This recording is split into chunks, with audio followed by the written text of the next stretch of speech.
அகிலமெங்கும் உள்ள தமிழ் நேயர்கள் அனைவருக்கும் பரம்பரை ஜோதிடர் உங்கள் மனோ பாலாஜியின் அன்பான வணக்கம். ரிஷபராசி அன்பர்களுக்கு செப்டம்பர் மாத ராசி பலன்.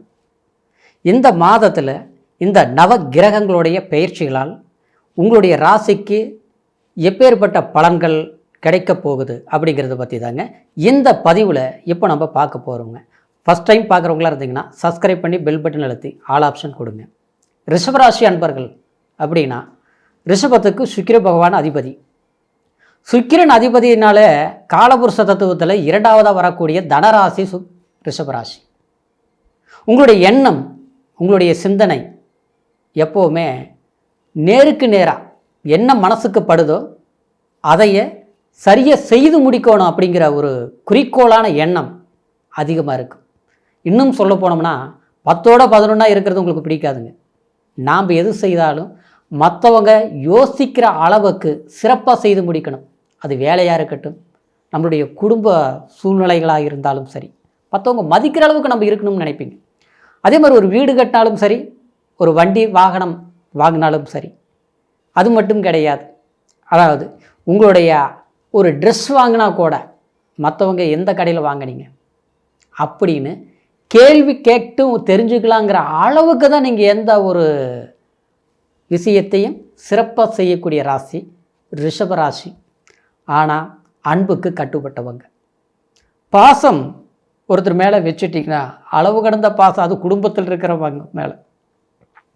தாயினா ரொம்ப பிடிக்கும், சகோதரினா முக்கியத்துவம் கொடுப்பீங்க, கட்டிய மனைவினா கண்காளாமல் பார்த்துக்குவீங்க. அது பெண்ணாக இருந்தாலும் கணவருக்கு முக்கியத்துவம் கொடுப்பீங்க. அப்பேற்பட்ட உங்களுக்கு சமீப காலங்களாக சொல்ல போனோம்னா கடந்த காலங்களில் சொல்ல வேண்டியதே கிடையாது. உங்களுடைய வாழ்க்கையில் நல்லது கெட்டது எல்லாமே சந்திச்சிருப்பீங்க. இழப்புகள் சந்திச்சிருப்பீங்க, அப்படின்னா பண நெருக்கடிகளை சந்திச்சிருப்பீங்க. இன்னொன்று சொல்ல போனோம்னா நம்ம யாருக்கிட்ட அன்பு வச்சோமோ அந்த இடத்துல ஏமாற்றங்களை சந்திச்சிருப்பீங்க.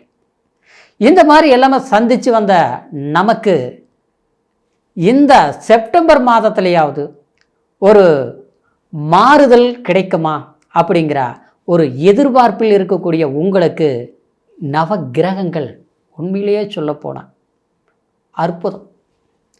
காரணம், சனி 11ஆம் இடம் லாபஸ்தானத்தில். ஏன்னா உங்களுக்கு சனி பகவான் 9ஆம் அதிபதியாகவும் 10ஆம் அதிபதியாகவும் வரக்கூடியவர் 11ஆம் இடம் லாபஸ்தானத்தில். அருமை. இன்னொரு விதத்தை பார்த்தோம்னா 11ஆம் அதிபதி குரு தனஸ்தானத்தில் 2ஆம் இடத்துல. ஒருத்தருடைய பணம் இருந்தால் தான் இந்த சமுதாயத்தில் அந்தஸ்தாக வாழ முடியும், மற்றவங்க மதிக்கிற அளவுக்கு நம்ம இருக்க முடியும். அப்போது தனம் இருக்கணும், செல்வாக்கு பிறக்கணும்னா அந்த 2ஆம் இடம் நல்லா இருக்கணும். அற்புதமாக இருக்குது. இன்னொரு விதத்தில் பார்த்துட்டோம்னா சுக்கிரன் உங்கள் ராசிநாதன் 3ஆம் இடத்துல, உபஜயஸ்தானமான 3ஆம் இடத்துல இருந்து, அதாவது 4ஆம் இடத்திற்கு பெயர்ச்சியாக போகிறாருங்க.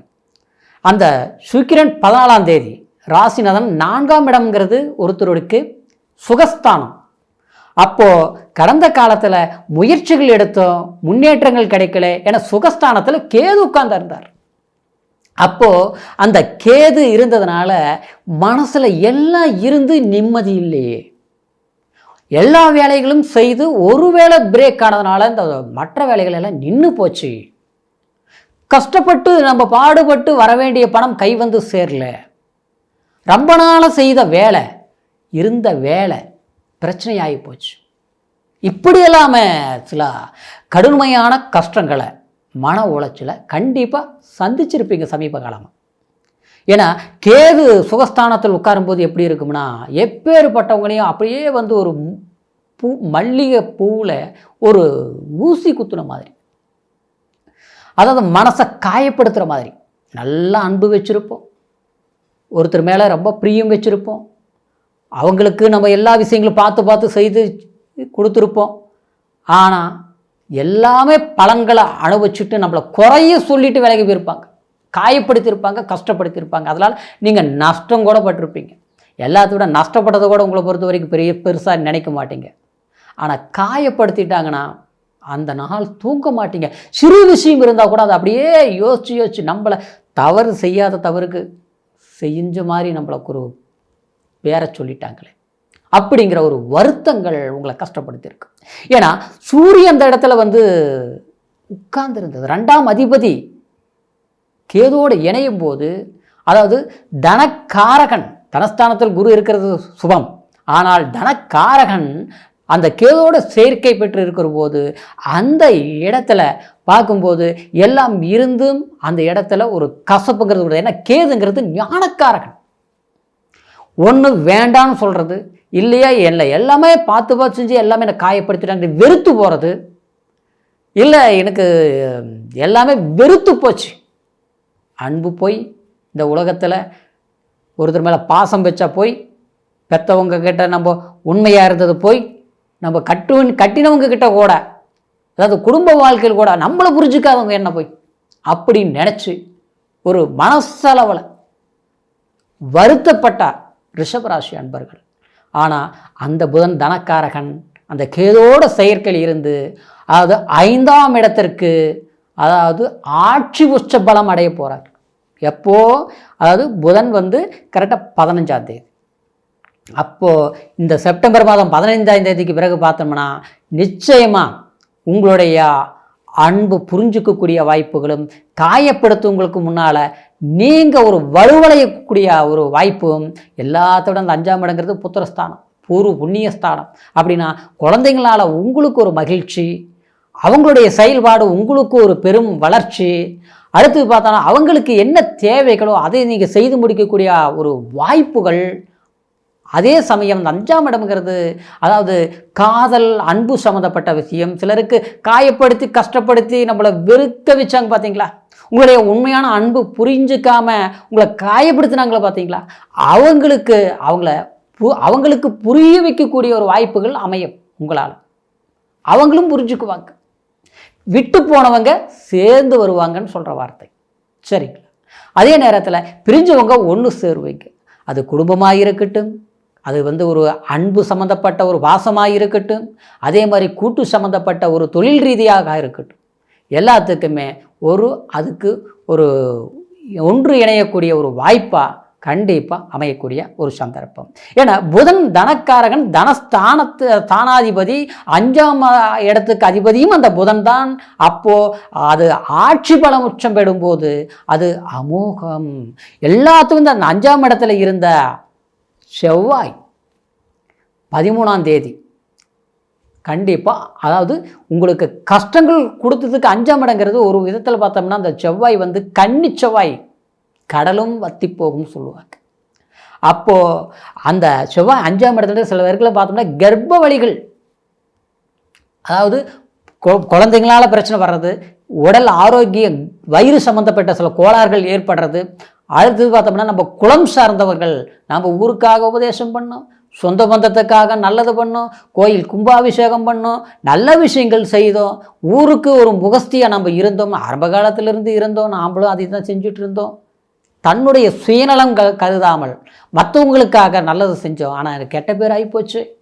நாம் கெட்ட செய்யலை, செஞ்சும் நல்ல பேர் கிடைக்கலாம் பரவாயில்ல. இன்றைக்கி நமக்கு கிடைக்க வேண்டிய பேர் அடுத்தவங்களுக்கு கிடைக்குது. எல்லாம் செய்து முடிக்கக்கூடிய நேரத்தில் சின்ன விஷயத்தில் ஒரு பிரேக் ஆகி அது செய்ய முடியாமல் போகிறது பொது சேவைகள், புரியுங்களா? அது மட்டும் கிடையாது. அதாவது இது வந்து ஒரு குடும்பம் சம்மந்தப்பட்ட விதத்துலேயும் சில குழப்பங்கள் உருவாக்குறது, மற்றவங்களால வம்சாவளியினால், பூர்வீக சொத்துனால பிரச்சனைகள் வர்றது, இந்த மாதிரி பிரச்சனைகள் வந்திருக்கும். அப்போது அந்த இடத்துல வந்து என்ன ஆச்சு, 11ஆம் சனி பார்வை அந்த 5ஆம் இடத்துக்கு படும்போது அந்த இடத்துல பிரச்சனைகள். ஒரு கோயில் குளத்துக்கு போகலாமாலும் சரியாக போக முடியல, ஒரு தேவாலயங்களுக்கு போய் மனசார சாமி கும்பிட்டு வரலாம் அப்படின்னு நினச்சா இப்போ போகலாம் அப்போ போகலாம், அப்படியே போயிட்டு வந்தாலும் ஒன்றும் வித்தியாசம் தெரியல, இப்படிலாம் நினைப்பாங்க ரிஷபராசிக்காரர்.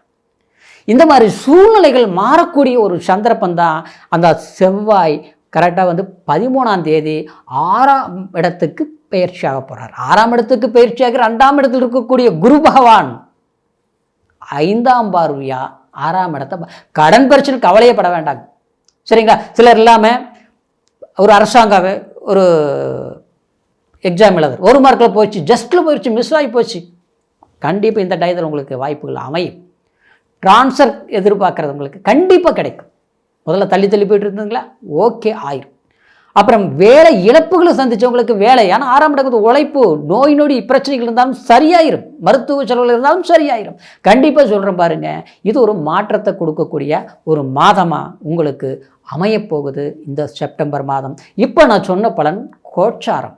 கோச்சாரங்கிறது அதாவது சந்திரனை ராசியை மையமாக வச்சு சொல்லக்கூடியது. அதே சமயம் லக்னம் தான் விதி. ராசிங்கிறது மதி, நம்மளுடைய மனம், நம்மளுடைய எண்ணம், நம்மளுடைய எதையை நோக்கி நம்மளுடைய மனசு பயணிக்கும் அப்படிங்கிறத வச்சு தான் இந்த ராசியை வச்சு பலன்களை சொல்கிறது.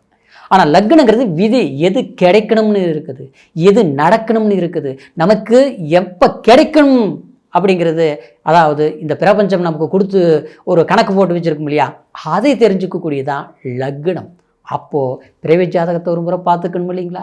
ஒவ்வொருடைய மனிதனுக்கு பிறவி ஜாதகம் அந்த தசாபுத்திகளை வச்சு தான் நம்ம முழுமையான பலன்களை தெரிஞ்சுக்க முடியும். அப்படிங்கிறதுனால உங்களுடைய ஜாதகம் ஒரு முறை பார்த்துக்குங்க. நம்மக்கிட்ட பார்க்கணும்னு நீங்கள் விரும்புனீங்கன்னா கீழே இருக்கிற நம்பருக்கு ஃபோன் செய்து உங்களுடைய பிறந்த தேதி, நேரம், ஊர் இது மூணையும் தெரியப்படுத்தி உங்களுடைய முழு ஜாதக பலன்களை தெரிஞ்சுக்கிட்டு புதிய முயற்சி எடுங்க. கண்டிப்பாக ஆச்சரியப்படுற அளவுக்கு அற்புதமான வளர்ச்சி அடைவீங்க. வாழ்த்துக்கள். மீண்டும் அடுத்த பதிவில் சந்திக்கிற வரைக்கும் நன்றி, வணக்கம்.